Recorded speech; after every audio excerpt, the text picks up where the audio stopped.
৪৯ দিনে কোরআনের হাফেজ হলেন ৮ বছরের শিশু হাবিবুর রহমান হাবিব। মহান রাব্বুল আলামিন আমাকে এইরকম একজন সন্তান দান করার জন্য আলহামদুলিল্লাহ। আমি মাত্র ৪৯ দিনে হাফেজ হতে পেরে আমি নিজেও অনেক আনন্দিত।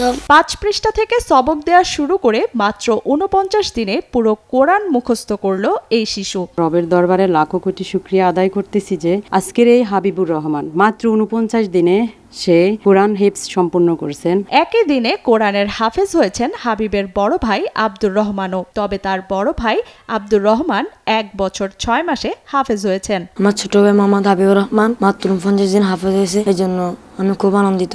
সবাই আমার ভাইয়ের জন্য দোয়া করবেন। আমরা দুনো ভাই একই দিন হাফেজ হয়েছি। আমি আর হাবিব একই সাথে বাইতুল কোরআন ইন্টারন্যাশনাল হিফজ মাদ্রাসায় পড়ি। হাবিব ৪৯ দিনে হাফেজ হয়েছে, এই জন্য আমরা সবাই খুবই আনন্দিত এবং গর্বিত। হাবিব নোয়াখালীর বেগমগঞ্জের বাইতুল কোরআন ইন্টারন্যাশনাল হিফজ মাদ্রাসার হিফজ বিভাগের একজন মেধাবী শিশু শিক্ষার্থী। সে নোয়াখালীর সেনবাগ উপজেলার বীজবাগ ইউনিয়নের বালিয়াকান্দি গ্রামের সৌদি প্রবাসী মাইনুদ্দিন রাসেলের ছেলে। আমার দুটো সন্তান, দুটো ছেলে, দুজনই একসাথে হাফেজ হয়েছে। সবাই কাছে দোয়া চাই, সবাই আমার সন্তানদের জন্য দোয়া করবেন। আমার সন্তানদের যেন আল্লাহ দ্বীনের জন্য কবুল করে। ২০২২ সালে ১ বছর নুরানি পদ্ধতিতে পড়ার পর ২০২৩ সালের মাঝামাঝি বাইতুল কোরআন ইন্টারন্যাশনাল হিফজ মাদ্রাসায় ভর্তি হয়ে কোরআন চর্চা শুরু করে এই শিশু হাবিব। এরপর ২০২৪ সালের জুলাইয়ের ১৯ তারিখে কোরআন শরীফ মুখস্থ করা শুরু করে। এরপর ৫ সেপ্টেম্বর পর্যন্ত মাত্র ৪৯ দিনে পুরো কোরআন মুখস্থ করে সে। হাবিবুর রহমান বিশ্বই বালকের নাম। সে মাত্র ৪৯ দিনে বাইতুল কোরআন ইন্টারন্যাশনাল হিফজ মাদ্রাসা থেকে হিফজ সম্পন্ন করে আলোড়ন সৃষ্টি করেছে। হাবিব অনেক মেধাবী এবং ভদ্র স্টুডেন্ট। আপনারা সবাই তার জন্য দোয়া করবেন এবং মাদ্রাসার সবার জন্য দোয়া করবেন, যাতে মাদ্রাসার সবাই হাবিবের মতো খুব অল্প সময় হিফজ শেষ করতে পারে। হাবিবের বন্ধুরা যখন খেলাধুলায় মগ্ন থাকতো তখন হাবিব ব্যস্ত থাকতো কোরআনের চর্চায়। আর এভাবেই সকাল ৭টা থেকে শুরু করে রাত ১২টা পর্যন্ত পবিত্র কোরআন তেলাওয়াত করত হাবিব বলে জানান তার মা।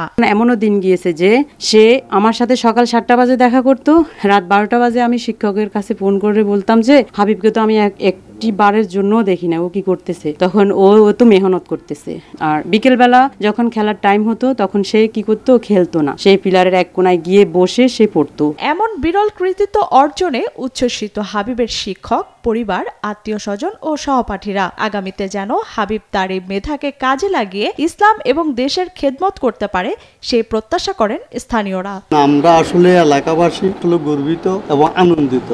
সে যেন সারা বিশ্বে আন্তর্জাতিকভাবে যেন সে পুরস্কৃত হয়। পৃথিবীর যত কম্পিটিশন হয়, আন্তর্জাতিক জাতীয় যত কম্পিটিশন হয়, সে যেন ওখান থেকে প্রথম পুরস্কার নিয়ে এসে এই মাদ্রাসার এবং পুরো বাংলাদেশের সুনাম অর্জন করতে পারে। এদিকে হাবিব বড় হয়ে একজন বড় আলেম হয়ে আন্তর্জাতিকভাবে প্রতিযোগিতায় অংশগ্রহণ করে দেশের সুনাম অর্জন করতে চান বলে জানান এই মেধাবী শিশু ও তার বড় ভাই আব্দুর রহমান। দুনো ভাই অনেক ইচ্ছা আমরা বড় হয়ে বড় একজন আলেম হব, বড় মুহাদ্দিস হব। আমি চাই আমি ভবিষ্যতে একজন বড় আলেম হব এবং দেশে বিদেশে যে কম্পিটিশন গুলো হয় আমি তাতে অংশগ্রহণ করতে চাই। আমার জন্য সবাই দোয়া করবেন। আল্লাহ তাআলা মেধাবী এই শিশুর বড় আলেম হিসেবে কবুল করুন, এমন দোয়া করেন হাবিবুর রহমানের শিক্ষক হাফেজ মোহাম্মদ নুরুল আলম। আজকের হাবিব তার বাবা মায়ের স্বপ্ন পূরণ করেছে, মাদ্রাসার সুনাম উজ্জ্বল করেছে। ভবিষ্যতে একজন বড় আলেম হয়ে দিনের দায়ী হয়ে দিনের খেদমত করতে পারে এবং এই কোরআনের বাণী সারা বিশ্বে ছড়িয়ে দিতে পারে। হাবিবের স্বপ্ন আন্তর্জাতিক আলেম শায়েখ আহমেদ উল্লাহর সাথে দেখা করা। এজন্য সে টাকা জমাচ্ছে বলে জানান হাবিবুর রহমানের মা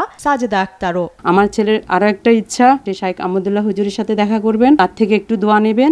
আমি শাইখ আহমদুল্লাহ হুজুরের উদ্দেশ্য করে বলতেছি, তো তিনি যদি এই ভিডিওটা যদি দেখে থাকেন, আমার তার কাছে অনুরোধ তিনি যেন আমার ছেলেটার এই স্বপ্নটা যেন পূরণ করেন।